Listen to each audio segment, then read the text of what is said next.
Buenas tardes, bienvenidos a esta edición de martes 26 de mayo de 2020. Regreso de un fin de semana XL con novedades, claro, por supuesto. Y casualmente hace poco más de 2 semanas, unos días antes de que se dispusiera poner en marcha la fase 4 de la cuarentena, a partir del pasado 10 de mayo, el presidente Alberto Fernández mantuvo una de sus reuniones habituales con el equipo médico de expertos que lo viene asistiendo desde el inicio del aislamiento social preventivo y obligatorio en todo el territorio nacional. Y ese grupo de expertos que lo asiste por la pandemia del coronavirus. Y uno de los infectólogos, de quien se dice que es uno de los que más escucha el presidente de la nación, le advirtió sin medias palabras que extender la cuarentena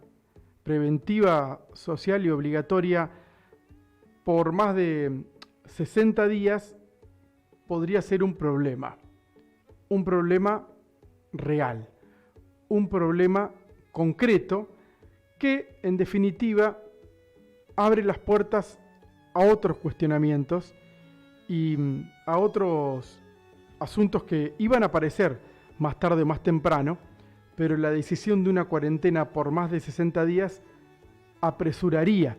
el brote de algunos cuestionamientos. El experto que le sugirió esto a Alberto Fernández no estaba haciendo ningún pronóstico vinculado al derrumbe de la economía. Sencillamente porque no es de su competencia ni la razón por la que es convocado 2 veces por semana. Los infectólogos, los médicos, los científicos atienden su juego. Se refería fundamentalmente a los males que traería aparejado un encierro mayor de la población, sin distinguir niños, adultos,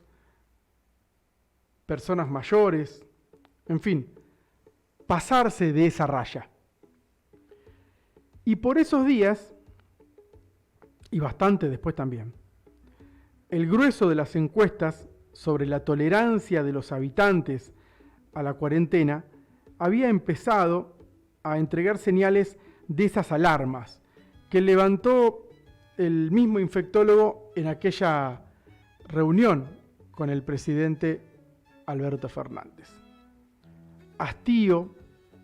hartazgo, enojo, fueron estados de ánimo que la gente empezó a transmitir y que en algún sentido y en algunos sectores parece tener más inercia desde el fin de semana. Junto al descubrimiento médico por tratamientos puntuales de patologías de tipo emocional, marcada tendencia al exceso de peso y al consumo de alcohol, por ejemplo, ¿no?, como consecuencias de la prolongadísima cuarentena en la óptica de los profesionales médicos. Casi a la par de esas advertencias, que Alberto anotó como hace cada vez que recibe información que luego debe procesar, se empezó a hablar en el gobierno de pasar desde la fase actual de cuarentena a otra que fue calificada de tipo inteligente y por sectores. En la práctica suponía un aflojamiento de las marcas respecto del encierro ciudadano. Hasta se analizó la posibilidad de retornar la cuarentena sugerida que se aplicó en el comienzo de la lucha contra la pandemia, más precisamente el 13 de marzo pasado. En eso estaban los equipos de especialistas que asesoran al presidente y los que responden al ministro de Salud, Ginés González García, cuando casi sorpresivamente la curva de contagios y de muertes por coronavirus pegó este salto que en definitiva multiplica el encendido de las alertas. No la tan temida curva ascendente, que incluso se había pronosticado en el comienzo de esta historia, que podría llegar para junio o julio, pero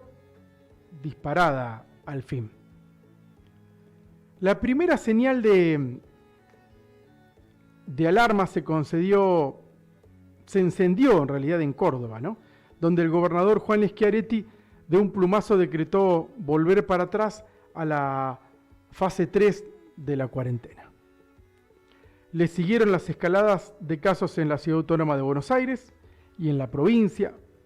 con impacto directo en el área metropolitana que integran la frontera capitalina y el conurbano, pero también en provincias como Chaco, Río Negro, Tierra del Fuego y algunos distritos del interior de la provincia de Buenos Aires, no tan lejanos, no a tantos kilómetros de Pergamino. En las últimas horas se han escuchado voces de analistas, fundamentalmente médicos, pero también analistas en general,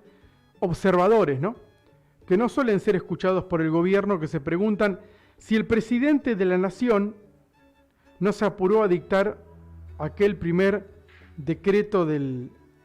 20 de marzo. Cuando los números de contagiados y muertos no eran tan significativos frente a tragedias como las que se vivían en Italia, en España o en Francia, que inmediatamente después explotaron en Estados Unidos o, sin ir más lejos, en Brasil. Con el diario del lunes,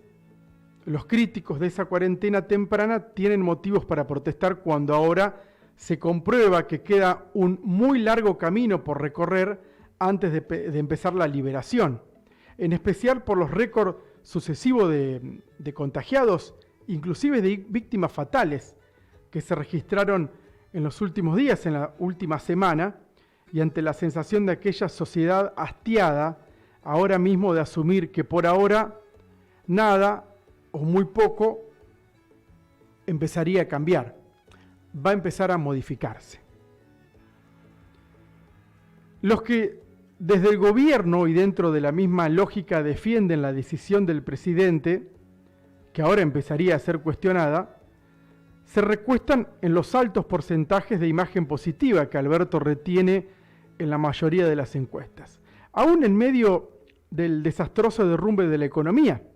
con su secuela de penurias de todo tipo para cientos de miles de familias encerradas en sus casas. En ese crecimiento en las encuestas de Alberto Fernández van de la mano Horacio Rodríguez Larreta y también Axel Kicillof, en mayor o en menor medida, porque en definitiva es el presidente quien levanta alta y hace flamear con energía la bandera del aislamiento como el método que garantiza la menor cantidad de contagios y de fallecidos, sino también que tiene el respaldo de todo el país, digo, en cuanto de los gobernadores, pero fundamentalmente de los jefes de la Ciudad Autónoma de Buenos Aires y de la provincia de Buenos Aires, que están acompañando a Alberto Fernández en este plan. Y digo, y también en esa evolución positiva de la imagen de Alberto Fernández están quienes reconocen que no lo votaron. Lo que no es para nada poca cosa, sino es mucha en esta República Argentina. Es un dato irrebatible que la política pura y dura y hasta mezquina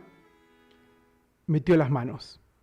Desde una mirada objetiva puede afirmarse, sin hacer juicios de valor, que en la última semana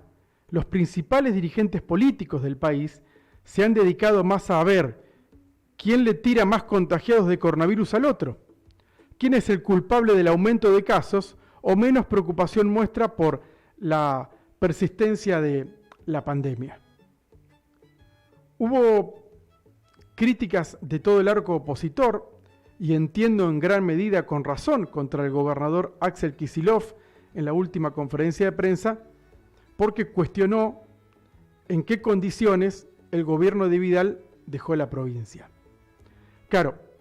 Kicillof no tuvo en cuenta que los 2 periodos anteriores, un representante de su espacio político, que además fue candidato a presidente y perdió con Mauricio Macri, tiene una cuota de responsabilidad. Inclusive en esa catarata defensista de Vidal apareció el intendente Javier Martínez cuestionando a Kicillof por hablar de política en esta pandemia. Claro, el intendente no se olvidó, sino que se guardó en el bolsillo de atrás el cuestionamiento que él le hizo a Kicillof, inclusive a Sergio Berni, cuando estábamos en plena cuarentena, lo que generó que el ministro de Seguridad le pida a Martínez que se retire de la reunión que mantuvo con autoridades policiales y judiciales cuando participó de los allanamientos por la detención de un grupo de personas que habían cometido un robo en banda en un autoservicio del barrio Acevedo. El cuadro les cabe como traje a medida al gobernador Kicillof y al jefe de gobierno de la ciudad, Horacio Rodríguez Larreta, obligados a convivir con dosis parecidas de cooperación y abierta desconfianza. Una puja en la que han arrastrado al presidente a tener que desplegar el papel de un verdadero equilibrista. La figura política más consolidada es la de Alberto Fernández. No hace mucho tiempo presté atención a una definición, entiendo que valiosa y oportuna, de un reconocido politólogo. Todos deberían reconocer que hay una salida buena de la lucha contra el coronavirus, ni del desastre económico que requerirá tal vez años antes de recuperarse hacia cierta normalidad. Y que no tiene sentido echarse culpas unos a otros. Menos aún la deplorable táctica de arrojarse misiles con la mira puesta en las elecciones del año que viene, cuando pareciera que falta mucho, pero en realidad falta tan poco que muchos no es que no se dan cuenta. No les conviene darse cuenta que en pocos meses hay elecciones otra vez en la República Argentina. Memo García en Radio Más, todos los días a las 5 de la tarde.